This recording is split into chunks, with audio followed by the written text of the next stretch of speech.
Net paper one series में आज का टॉपिक है सैंपल्स कितने तरीके के होते हैं, जिसे कि हम नमूना भी बोलते हैं, और नमूनों के क्या क्या प्रकार हैं, टाइप्स ऑफ सैंपल्स। देखो, जो हम सैंपलिंग कर रहे हैं या नमूनाकरण जो हम कर रहे हैं, उसकी जरूरत क्या है। उसकी जरूरत ये है कि हमें रिसर्च करनी है। एक पूरा एक स्टेट ले लेते हैं, सपोज हमने स्टेट ले लिया, कौन सा, बिहार का स्टेट ले लिया। हम बिहार की पॉपुलेशन पे रिसर्च करना चाहते हैं, किसी भी चीज को लेके शिक्षा का स्तर हम देखना चाहते हैं या फिर कोई भी रिसर्च हम करना चाहते हैं। अब बिहार की पॉपुलेशन कितनी है, सपोज मान लो कि 10 करोड़ की पॉपुलेशन है। ठीक है, तो हम 10 करोड़ लोगों से जाके हम क्वेश्चन नहीं पूछ सकते हैं। तो इसलिए हम क्या करेंगे, हम सैंपल कलेक्ट करेंगे। हम एक नमूना यहाँ पे लेंगे, हम कुछ लोगों को ही लेंगे। पूरे राज्य में से कुछ कुछ लोगों को हमने, अलग अलग जगहों से कुछ लोगों को हमने ले लिया, और फिर उन्हीं से हम क्वेश्चन पूछेंगे और अपनी रिसर्च करेंगे, उन्हीं पे रिसर्च करेंगे हम। तो यही है नमूनाकरण यानी कि सैंपलिंग।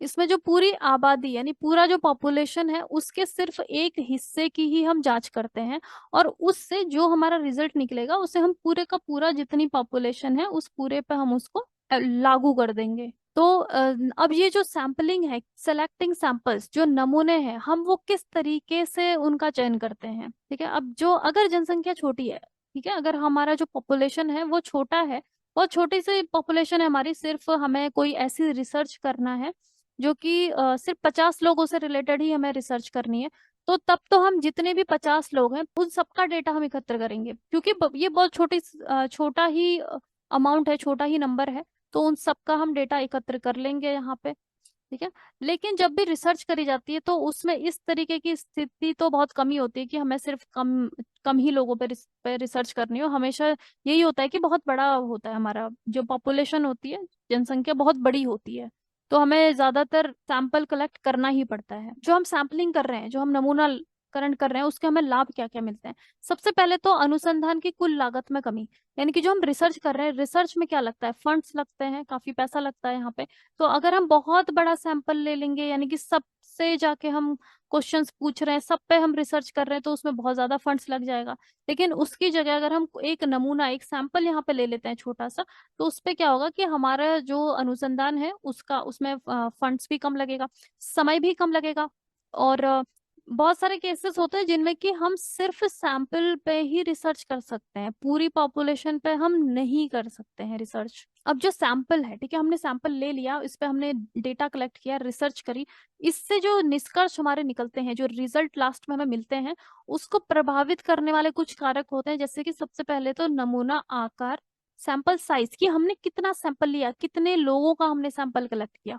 देखो, सैंपल जितना बड़ा होगा उतना ही ज्यादा उसमें सटीकता यानी कि एक्यूरेसी ज्यादा होगी, उतना ही ज्यादा वो एक्यूरेट होगा। क्योंकि बहुत बड़ी, अगर सपोज 10,000 लोग हैं, ठीक है, उसमें से हमें 10,000 लोगों पे कुछ रिसर्च करनी है, कुछ पता करना है उनके बारे में, उनका फूड हैबिट पता करना है कि वो खाते पीते क्या है। तो उसके लिए अगर हम सिर्फ 10 लोगों का ही सैंपल कलेक्ट करेंगे, उन्हीं से पूछेंगे, तो हो सकता है कि वो 10 लोग इनको पूरी तरीके से रिप्रेजेंट ना करते हों, पूरी तरीके से इनका प्रतिनिधित्व नहीं करते हो। तो हमें थोड़ा बड़ा सैंपल लेना पड़ेगा, हमें कम से कम 100 लोगों से तो पूछना ही पड़ेगा, तब जाके हम किसी निष्कर्ष पे पहुंच सकते हैं। यानी कि हमारा जो सैंपल है वो जितना ज्यादा बड़ा होगा उतना ज्यादा ही हमारा रिजल्ट सही होगा। एंड जनसंख्या में भिन्नता, variation in population, it means कि अब अभी पॉपुलेशन बहुत बड़ी है, अब इन पॉपुलेशन में सपोज हमें हमें ईटिंग हैबिट्स का पता करना है। ठीक है, कि लोगों का रहन सहन कैसा है, उनका खान पान कैसा है, क्या खाते क्या है, वो फूड का पता करना है हमें। और हम पहुंच गए एक पूरे स्टेट में। अगर हम एक पूरे स्टेट में जाते हैं तो वहां पे बहुत सारे डिस्ट्रिक्ट्स भी हैं, बहुत सारे जिले हैं वहां पे, और वहां पे बहुत सारे टाइप के लोग रहेंगे, अलग अलग उनका कल्चर होगा, अलग अलग वो धर्म से होंगे, तो सबका कल्चर अलग है। तो क्या होगा कि उनकी ईटिंग हैबिट्स भी अलग ही अलग होंगी। यानी कि जितना उनमें क्या होगा, उतना ज्यादा वेरिएशन आ जाएगा, भिन्नता बहुत ज्यादा आ जाएगी जनसंख्या में। तो फिर उसके जो परिणाम है वो काफी ज्यादा अनिश्चित टाइप के होंगे, अनसर्टेन, सही परिणाम हमें नहीं मिलेंगे उससे। हम फिर डेफिनेटली हम नहीं कह सकते कि यहाँ पे लोगों का क्या खान पान है। तो हमें फिर इस केस में हमें क्या करना पड़ेगा कि हम डिस्ट्रिक्ट वाइज कर सकते हैं, कि इस वाले जो डिस्ट्रिक्ट है, डिस्ट्रिक्ट ए में इस तरीके का खाना ज्यादा खाया जाता है, डिस्ट्रिक्ट बी में किसी और तरीके का खाया जाता है, डिस्ट्रिक्ट सी में इस तरीके का फूड हैबिट है लोगों का। ठीक है, तो इट मीन्स कि क्योंकि अगर एक डिस्ट्रिक्ट है तो वहां पे ये संभावना है कि लोगों में उतना ज्यादा वेरिएशन नहीं आएगा, लगभग एक ही तरीके के लोग होंगे वहां पे, उनका कल्चर एक ही तरीके का होगा लगभग। तो इट मीन्स कि जो हमारी जनसंख्या है उसमें ज्यादा भिन्नता नहीं होनी चाहिए, ज्यादा वेरिएशन नहीं होना चाहिए।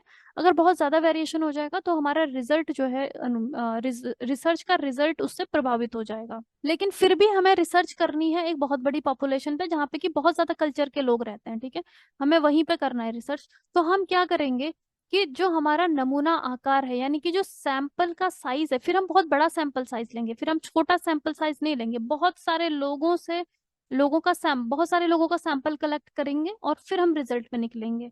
तो अगर हम बड़ा सैंपल लेते हैं तो तब ये थोड़ी सी संभावना है कि हमारा जो रिजल्ट निकलेगा रिसर्च का वो थोड़ा ठीक रहेगा। अब यहाँ पे जो नमूनाकरण तकनीक यानी कि सैंपलिंग टेक्निक्स कौन कौन सी होती है, किस किस तरीके से हम सैंपल कलेक्ट करते हैं, तो इसके दो तरीके हैं। पहला तो है संभावना यानी संभाव्यता यानी कि प्रोबेबिलिटी सैंपलिंग, जिसे कि हम यादृच्छिक नमूने रैंडम सैंपल्स भी कहते हैं। और दूसरा है गैर संभावना नमूने यानी कि गैर संभावना नमूने मीन्स नॉन प्रोबेबिलिटी सैंपलिंग। देखो अब ये भी अलग अलग तरीके के होते हैं। जो संभावना नमूनाकरण है उसमें आपके चार तरीके से होंगे। पहला तो है सिंपल रैंडम सैंपलिंग, क्लस्टर नमूना, व्यवस्थित नमूना, स्थिरीकृत यादृच्छिक नमूने, ठीक है, इसको हम डिटेल्स में पढ़ेंगे अभी। दूसरा है गैर संभावना नमूनाकरण, इसमें है सुविधा नमूनाकरण, देन उद्देश्यपूर्ण, स्नोबॉल एंड कोटा। तो सबसे पहला है यहाँ पे प्रोबेबिलिटी यानी कि संभावना या फिर यादृच्छिक नमूने, जिसे हम रैंडम सैंपल्स भी कहते हैं। देखो इसमें होता क्या है, प्रोबेबिलिटी यानी संभावना, जो हमारे पास में एक बहुत बड़ा सैंपल है, ठीक है, बहुत बड़ी जनसंख्या है, उसमें से हम रैंडमली सेलेक्ट कर लेंगे, किसी को भी हम ले लेंगे, यहाँ पर रैंडमली हमने सेलेक्ट कर ले, हमने इस तरीके से नहीं सेलेक्ट किया कि जो आगे के जो सपोज ये बहुत बड़ा एरिया है, हम ये नहीं करेंगे कि सिर्फ इस एरिया से ही हमने सैंपल कलेक्ट किया, ये नहीं करेंगे। हम किसी भी एरिया में जाएंगे और रैंडमली हम सेलेक्ट कर लेंगे सैंपल्स को, इसे ही हम कहते हैं प्रोबेबिलिटी सैंपलिंग। देखो इससे होता क्या है कि इससे हमारे पास में अलग अलग लोगों के सैंपल आने की ज्यादा संभावना होगी। जैसे कि हम क्या देख रहे हैं, फूड हैबिट देख रहे हैं हम किसी भी एरिया पे, ठीक है। तो अगर हम एक ही जगह पे जाके सैंपलिंग करेंगे, एक ही कुछ ही यहीं पे हमने सैंपलिंग करी, तो हो सकता है यहाँ पे लोगों का जो फूड हैबिट है वो एक जैसा ही हो। लेकिन हम जब अलग अलग रैंडमली जाके हम सैंपल कलेक्ट करेंगे तो फिर हमें ज्यादा वेरिएशन का हमें पता चल सकता है। तो इसे ही हम क्या कहते हैं कि रैंडम सैंपल्स यानी कि प्रोबेबिलिटी सैंपलिंग। इसमें होता क्या है कि जो जनसंख्या में प्रत्येक व्यक्ति के चुने जाने की समान स्वतंत्र और ज्ञात संभावनाएं होती हैं। इट मीन्स कि जो हमारा सैंपल है, ठीक है, उसमें हम किसी को भी चुन सकते हैं, सबकी एक ही प्रोबेबिलिटी होती है कि हम किसी को भी यहाँ पे सेलेक्ट कर सकते हैं अपने सैंपलिंग के लिए। इट मीन्स कि किसी एक तत्व के चयन से दूसरे तत्व के चयन पर कोई प्रभाव नहीं पड़ता है। मतलब इट मीन्स कि अगर हमने इसे सेलेक्ट किया तो इसे इसका सिलेक्शन से इसके सिलेक्शन पे कोई प्रभाव नहीं पड़ेगा, ठीक है, हम किसी को भी सेलेक्ट कर सकते हैं, रैंडमली हमने कोई भी सेलेक्ट कर लिए बेसिकली। तो उसे ही हम कहते हैं संभावना यादृच्छिक नमूने। इट मीन्स कि सभी के सिलेक्शन की सेम संभावनाएं हैं, जितने भी लोग यहाँ पे रहते हैं हम किसी को भी सेलेक्ट कर सकते हैं। तो ये जो संभावना नमूनाकरण है ये चार तरीके के हैं, सिंपल रैंडम सैंपलिंग, क्लस्टर, व्यवस्थित एंड स्थिरीकृत। तो सबसे पहला क्या है इसमें, सिंपल रैंडम सैंपलिंग।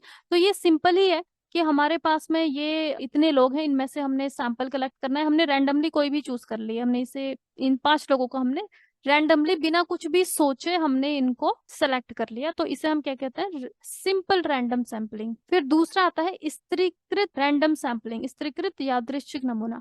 अब इसमें अगर हमारी जो जनसंख्या है जहां से हमने सैंपल कलेक्ट करना है वो काफी विषम हेट्रोजीनस है, मतलब उसमें अलग अलग टाइप के लोग हैं। जैसे कि आप इसमें कलर से देख लो, ये है green colour, red colour, dark blue और स्काई ब्लू, ये 4 तरीके के लोग हैं यहाँ पे, ठीक है। अब इनमें से हमें सैंपलिंग करनी है तो हम क्या करेंगे, फिर हम स्त्रीकृत सैंपलिंग करेंगे, मतलब कि एक हम स्ट्रेटा बना देंगे। अब हमने जितने भी ये ग्रीन कलर वाले लोग हैं, ठीक है, उन सबको हमने इकट्ठा कर दिया, और जितने भी ये डार्क ब्लू वाले लोग हैं, जितने भी रेड और जो स्काई ब्लू कलर के हैं, सबका हमने एक स्तर बना दिया, सबको हमने अलग अलग तरीके से वर्गीकृत कर दिया। अब इनमें से हम रैंडमली सेलेक्ट करेंगे, ये वाले जो ग्रीन वाले हैं इनमें से भी हमने 2-4 ऐसे ही रैंडमली सेलेक्ट कर लिए, और जो ये नीचे डार्क ब्लू है इनमें से भी फिर हमने रैंडमली सेलेक्ट कर लिए। सभी में से उसके बाद पहले हम एक स्ट्रेटा स्तर बनाते हैं, फिर हम उनमें से अनियमित तरीके से उनका सैंपल कलेक्ट कर लेते हैं। तो इसे ही हम क्या कहते हैं, स्तरीकृत यादृच्छिक नमूना। इसका हम एक एग्जाम्पल से हम इसको समझ सकते हैं। जैसे कि कोई कॉलेज है, कॉलेज में 5,000 छात्र पढ़ते हैं, ठीक है, 5,000 उसमें स्टूडेंट्स हैं, अलग अलग स्ट्रीम से हैं, अलग अलग सब्जेक्ट हैं सारे बच्चों के वहां पे। अब उसमें 600 बच्चे हैं जो कि ह्यूमैनिटीज पढ़ रहे हैं, और 400 बच्चे हैं जो कि कॉमर्स पढ़ रहे हैं, ठीक है, और बाकी के भी बच्चे हैं। तो हम सबसे पहले क्या करेंगे कि जितने भी बच्चे हैं, 500 छात्र हैं, उन सभी का उनको हमने एक स्ट्रेटा बना दिया, उनका स्तरीकृत कर दिया अलग अलग। जैसे कि ये हैं पूरे कॉमर्स के बच्चों को हमने अलग कर दिया, 400 कॉमर्स के बच्चे, और बाकी 600 ह्यूमैनिटीज के बच्चे जो है उनको अलग कर दिया। फिर बाकी के जो हैं, जैसे कि संस्कृत पढ़ते हैं, सपोज ज्योग्राफी पढ़ते हैं, सबको हमने अलग अलग कर दिया। अब उसके बाद इन जो ये 400 कॉमर्स और 400 ह्यूमैनिटीज के बच्चे हैं, क्योंकि हमें इन दोनों में ही कुछ रिसर्च करनी है, तो इसमें से इन 400 कॉमर्स के बच्चों में से ही हम फिर रैंडमली सेलेक्ट कर लेंगे। कितने? 40 बच्चे हमने सेलेक्ट कर लिए कॉमर्स के, जो कि हमारा क्या है, ये हमारे सैंपल्स हैं, जो हमने 60 बच्चे यहाँ, 40 बच्चे यहाँ पे जो हमने सेलेक्ट किए। और जो ये 600 बच्चे हैं ह्यूमैनिटीज, इनमें से भी हमने 60 बच्चे सेलेक्ट कर लिए, 60 बच्चे किसके? ह्यूमैनिटीज बैकग्राउंड के। फिर हम ये जो हमने इकट्ठा कर लिया नमूना, सैंपल, फिर हम इस पे रिसर्च करेंगे या उनसे हम क्वेश्चंस पूछेंगे जो भी हमें पूछना है। तो हमने किया क्या यहाँ पे, जो हमारे टोटल 5,000 बच्चे थे, उनमें से सबसे पहले तो हमने स्तर बना दिए, उसके स्ट्रेटा बना दिया अलग अलग बच्चों का, और उसके बाद उस स्तर में से, स्ट्रेटा में से ही हमने सैंपल्स को कलेक्ट किया। तो इसे ही हम क्या कहते हैं, स्तरीकृत यादृच्छिक नमूना, स्ट्रेटिफाइड रैंडम सैंपलिंग। फिर नेक्स्ट है व्यवस्थित नमूना, यानी कि सिस्टमैटिक सैंपल। देखो व्यवस्थित, इसमें क्या होता है कि ये बहुत ही प्रैक्टिकल व्यावहारिक तरीका है, जिसमें कि सपोज जैसे कि हर तीसरे इंसान को हमने चुन लिया, या फिर सड़क के एक तरफ हर 10वें घर को हमने चुन लिया। जैसे कि फॉर एग्जाम्पल ये हमारी पॉपुलेशन है, ठीक है, और अब हम क्या करेंगे, हमने ये फिक्स कर दिया कि हम हर तीसरे इंसान को हम चुन रहे हैं, फर्स्ट सेकंड और तीसरा ये चुन लिया, फिर हमने फर्स्ट सेकंड और तीसरा, फिर से हमने तीसरे इंसान को चुन लिया यहाँ पे। तो इस तरीके से हम सैंपल इकट्ठा कर रहे हैं। तो ये क्या है, एक व्यवस्थित नमूना, एक व्यवस्थित तरीके से एवरी थर्ड पर्सन या फिर एवरी 10th पर्सन को, जैसे कि कोई क्लास है, ठीक है, बच्चों की क्लास है यहाँ पे, और बच्चों की क्लास में हमें पता करना है कि बच्चे अच्छे से पढ़ रहे हैं नहीं पढ़ रहे हैं, कोई बाहर से जाके वहां पे इंक्वायरी कर रहा है, कोई वहां पे ऑडिट हो रहा है, ठीक है। तो क्या करेंगे कि बच्चों को, हर चौथे बच्चे को सेलेक्ट कर लिया क्लास में, जो भी 4th नंबर पे बैठा हुआ है। तो यहाँ पे हमने रैंडमली सेलेक्ट नहीं किया। जो रैंडमली सिलेक्शन होता है वो किसी को भी उठा लेते हैं, कहीं से भी सिलेक्शन जब कर लेते हैं उसको हम रैंडम बोलते हैं। बट ये क्या है, सिस्टमैटिक, यानी कि व्यवस्थित नमूना, यानी कि हमने हर चौथे बच्चे को ही यहाँ पे सेलेक्ट किया है। तो इस तरीके से जो सैंपल है उसे हम कहते हैं व्यवस्थित नमूना। फिर आता है क्लस्टर नमूना, यानी कि क्लस्टर सैंपलिंग। इससे पहले हमने जो सैंपलिंग करी, जो जैसे कि सिंपल रैंडम सैंपल और स्तरीकृत जो हमने किया था, वो हम तब करते हैं जब जनसंख्या हमारी छोटी हो, ठीक है, छोटे पॉपुलेशन है, उसमें से अगर हमें कुछ, उस पॉपुलेशन में से कुछ सेलेक्ट करने हैं हमें सैंपल्स, तो हम सिंपल रैंडम सैंपल या जो स्तरीकृत है उसको करते हैं। लेकिन अगर हमारा बहुत बड़ा पॉपुलेशन है, सपोज एक स्टेट है हमारा, जैसे यूपी का स्टेट है, बिहार है, झारखंड है, उसमें से हमने अगर यहाँ पे सैंपलिंग करनी है, ठीक है, तो फिर हम क्या करते हैं, क्लस्टर सैंपलिंग करते हैं यहाँ पे। अभी क्लस्टर सैंपलिंग का मतलब कि अलग अलग क्लस्टर्स में हम डिवाइड कर देते हैं। इसे भी हम एग्जाम्पल से समझते हैं, उदाहरण से समझते हैं। जैसे कि हमें क्या करना है, क्योंकि राष्ट्रीय सर्वेक्षण, नेशनल लेवल पे, इंडिया में, भारत में नेशनल लेवल पे सर्वे हो रहा है, ठीक है, तो उसमें 6 राज्यों को सेलेक्ट कर लिया सबसे पहले तो, क्योंकि हमारे जितने भी राज्य हैं, हर राज्य का हम नहीं कर सकते। हमें सपोज हमें क्या पता करना है, हमें देखना है कि पानी की व्यवस्था, यानी कि स्वच्छ जल से रिलेटेड कोई सर्वेक्षण हो रहा है, कि कितना हमारा जो ग्राउंड वाटर है वो कितना प्योर है, उसकी प्योरिटी पे हम देख रहे हैं, ठीक है, राष्ट्रीय सर्वेक्षण हो रहा है, नेशनल सर्वे हो रहा है। तो 6 राज्यों को सेलेक्ट कर लिया है, यहाँ पे कोई भी 6 राज्य सेलेक्ट कर लिए। अब उन 6 राज्यों के अंदर भी 6 डिस्ट्रिक्ट, सभी में से 6 डिस्ट्रिक्ट हर राज्य में से सेलेक्ट कर लिए यहाँ पे, और उसमें से फिर हर डिस्ट्रिक्ट में से 3 ब्लॉक को सेलेक्ट कर लिया, और उन ब्लॉक्स में से भी फिर 10 विलेजेस को सेलेक्ट कर लिया। तो यहाँ पे हमने क्या किया, फिर उन 10 विलेजेस में जाके उन 10 विलेजेस का जो ग्राउंड वाटर है, वहां पे किस तरीके का पानी है, स्वच्छ है, नहीं है, इम्प्योर है, वो वहां पे फिर हम रिसर्च करेंगे। तो यहाँ पे क्या कर लिया, क्लस्टर्स बना लिए गए हैं, ठीक है, रैंडमली। किसी भी, बहुत बड़ा देश है भारत, ठीक है, कहीं पे भी जाके हमने कहीं से भी सैंपलिंग नहीं कर ली, हमने कलेक्ट, हमने क्लस्टर बनाए, अलग अलग राज्यों को हमें सेलेक्ट किया, फिर उसके अंदर हमने जिले सेलेक्ट किए, फिर ब्लॉक सेलेक्ट किए, फिर हमने विलेजेस सेलेक्ट किए। तो इसे मल्टी स्टेज क्लस्टर सैम्पलिंग भी कहा जाता है। और ये तब किया जाता है जब बहुत बड़ा सैंपल है हमारा। ये तो था प्रोबेबिलिटी सैम्पलिंग, ठीक है, यानी कि संभावना नमूनाकरण। अब नेक्स्ट आता है गैर संभाव्यता नमूनाकरण, नॉन प्रोबेबिलिटी सैम्पलिंग। जब भी कोई सर्वेक्षण होता है तो जो शोध करता है, जो रिसर्चर है, वो ऐसे नमूने प्राप्त करने का प्रयास करता है जो उस बड़ी आबादी का सटीक प्रतिनिधित्व करता है जिसका वो अध्ययन करना चाहता है। देखो होता क्या है कि जब भी कोई रिसर्चर है, ठीक है, कोई किसी रिसर्चर को रिसर्च करनी है तो वो सैंपल कलेक्ट करने की कोशिश करता है कहीं से भी, ठीक है। लेकिन होता ये है कि बहुत बार ऐसा होता है कि रैंडम जो सैम्पलिंग है, प्रोबेबिलिटी यानी कि जो हमने संभावना नमूनाकरण किया कि कहीं से भी हम सैंपल्स को इकट्ठा कर लें, बहुत बार बहुत सारे केसेस में ये पॉसिबल नहीं हो पाता है और ये डिजायरेबल भी नहीं होता है। तो उन केसेस में नॉन प्रोबेबिलिटी सैंपलिंग यानी कि गैर संभावना नमूनाकरण किया जाता है यहाँ पे, ठीक है। देखो अभी ये गैर संभावना नमूनाकरण कितने तरीके का है, ये 4 तरीके का है। पहला तो है सुविधा नमूनाकरण यानी कि कन्वीनियंस सैंपलिंग, फिर आता है उद्देश्यपूर्ण पर्पजिव सैंपलिंग, फिर है कोटा नमूनाकरण कोटा सैंपलिंग, फिर है स्नोबॉल नमूनाकरण यानी कि स्नोबॉल सैंपलिंग। तो सबसे पहला क्या है, सुविधा नमूनाकरण यानी कि कन्वीनियंस सैंपलिंग। इसमें क्या होता है, देखो इसमें ये होगा कि जो शोध करता है वो अपनी कन्वीनियंस के हिसाब से, अपनी सुविधा के हिसाब से वो सैंपल कलेक्ट कर ले रहा है। फॉर एग्जाम्पल कोई शोध रिसर्चर है, उसको 10th क्लास के बच्चों का आईक्यू लेवल पता करना है उसने कि कितने इंटेलिजेंट बच्चे पढ़ते हैं, ठीक है। तो वो क्लास में जाता है और ये बच्चे यहाँ पे बैठे हुए क्लास में, ठीक है। अब उसने क्या किया कि अपनी सुविधा के हिसाब से सिर्फ आगे की बेंच में जो बच्चे बैठे हुए हैं नंबर 1 पे उनको सेलेक्ट कर लिया, बस ऐसे 5 स्टूडेंट्स उसने सेलेक्ट कर लिए और फिर उनका आईक्यू टेस्ट कर लिया यहाँ पे, और फिर उसके बाद बता दिया कि इस क्लास में जो बच्चे पढ़ते हैं उनका आईक्यू लेवल कितना है। देखो रैंडम सैम्पलिंग में ये क्या है, ये है नॉन प्रोबेबिलिटी गैर संभाव्यता नमूनाकरण, ठीक है। तो यहाँ पर रैंडमली सेलेक्ट नहीं किया। जो हमारा संभाव्यता नमूनाकरण था, जो प्रोबेबिलिटी सैम्पलिंग थी, उसमें हम रैंडमली सेलेक्ट कर रहे थे, यहाँ से किसी भी बच्चे को हम उठा ले रहे थे, ठीक है। तो उससे क्या होता है, जब हम रैंडमली सेलेक्ट करते हैं तो वो ज्यादा सही रहता है, क्योंकि बच्चे कोई भी इंटेलिजेंट बच्चा है या किसी भी लेवल का बच्चा है वो कहीं पे भी बैठ सकता है क्लास में। नॉर्मली क्या होता है कि जो ज्यादा बच्चों की रुचि इंटरेस्ट ज्यादा होता है पढ़ने में, वो नॉर्मली आगे वाली बेंच पे बैठते हैं। तो वो ज्यादा पढ़ते हैं, उनको नॉलेज भी ज्यादा होती है, तो उनसे आप क्वेश्चंस पूछोगे तो वो पूछोगे तो वो ज्यादा अच्छे से उसका आंसर भी दे सकते हैं। तो यहाँ पे ये जो बच्चे हैं वो पूरी क्लास को रिप्रेजेंट नहीं करते। जो पहली बेंच में जो बच्चे बैठे हुए हैं वो पूरी क्लास का नहीं बता सकते कि बाकी के बच्चों का आईक्यू लेवल क्या है, ठीक है। तो ये जो कन्वीनियंस सैम्पलिंग है, सुविधा नमूनाकरण है, ये एक अच्छा तरीका ज्यादातर नहीं माना जा सकता है, लेकिन ये क्या है, एक सुविधा के हिसाब से जो रिसर्चर है वो इस तरीके से सैम्पलिंग कर लेता है, तो उसे ही हम क्या कहते हैं, कन्वीनियंस सैम्पलिंग। अब दूसरा है इसमें उद्देश्यपूर्ण नमूनाकरण पर्पजिव सैम्पलिंग। अब इसमें जो शोधकर्ता जो रिसर्चर है वो अपने हिसाब से सैम्पलिंग करता है, मतलब कि ये है रिसर्चर, अब उसको सैम्पलिंग करनी है, उसको सपोज किसी भी चीज का कोई ऐतिहासिक शोध कर रहा है वो, ठीक है, एक गांव में गया, एक विलेज में जाता है और उसे विलेज का इतिहास पता करना है, विलेज की हिस्ट्री पता करनी है उसको कि यहाँ पे किस तरीके के राजा हुआ करते थे, कैसा वहां पे शासन हुआ करता था, ठीक है।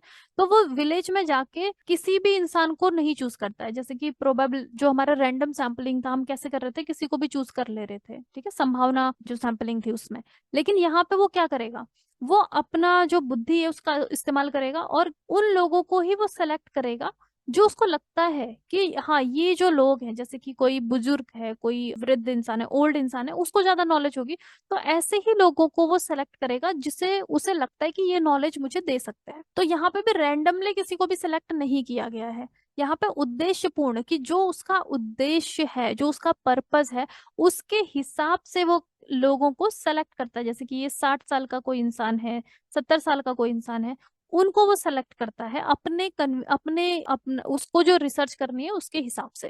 तो इसे ही हम क्या कहते हैं, उद्देश्यपूर्ण या फिर पर्पसिव सैम्पलिंग। फिर है कोटा नमूनाकरण कोटा सैम्पलिंग।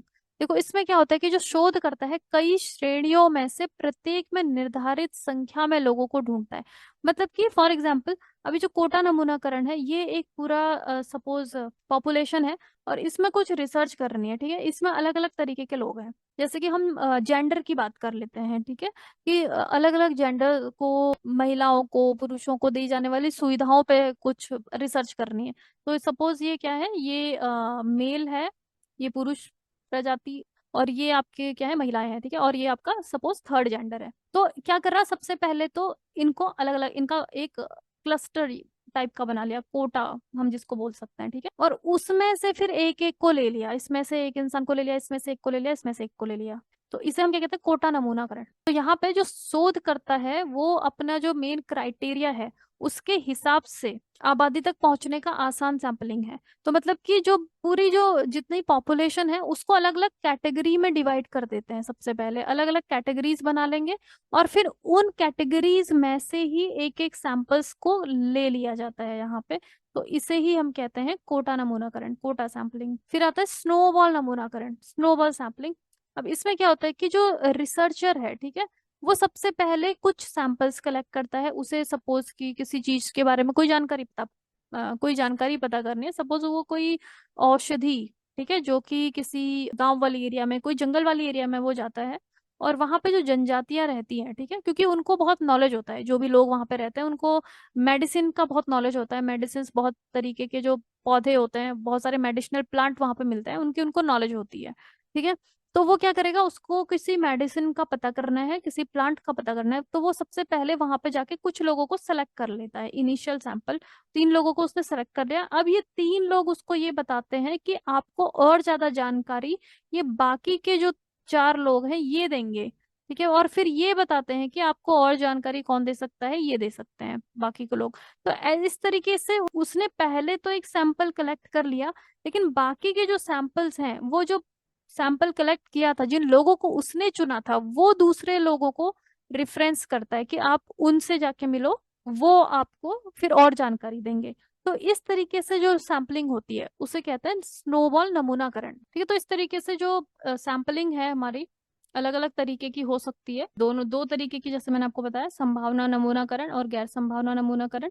तो संभाव्यता नमूनाकरण, इसमें 4 टाइप्स थे इसके: simple random sampling, cluster sampling, व्यवस्थित, स्तरीकृत, और गैर संभावना नमूनाकरण, इसमें भी 4 तरीके। सुविधा नमूनाकरण जिसे कन्वीनियंस सैम्पलिंग कहते हैं, उद्देश्यपूर्ण, स्नोबॉल एंड कोटा। तो दोनों का डिफरेंस अभी ये क्लियर हो चुका होगा कि जो संभावना नमूनाकरण है उसमें हम रैंडमली हम देख रहे हैं कि कहीं से भी किसी किसी को भी हम ले सकते हैं अपना सैंपल।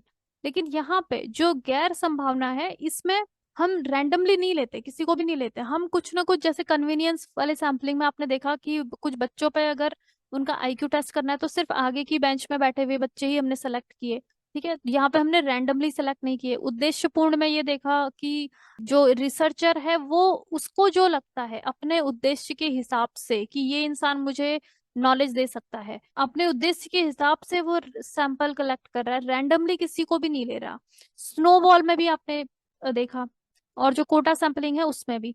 तो यही दोनों में अंतर है कि जो संभावना नमूनाकरण है उसमें संभावना रहती है कि किसी को भी नमूना सैंपल के तौर पर हम ले सकते हैं, और यहाँ पे गैर संभावना में ये पॉसिबिलिटी नहीं होती है। यहाँ पे हम सोच समझ के एक व्यवस्थित तरीके से नमूना या फिर सैंपल कलेक्ट किया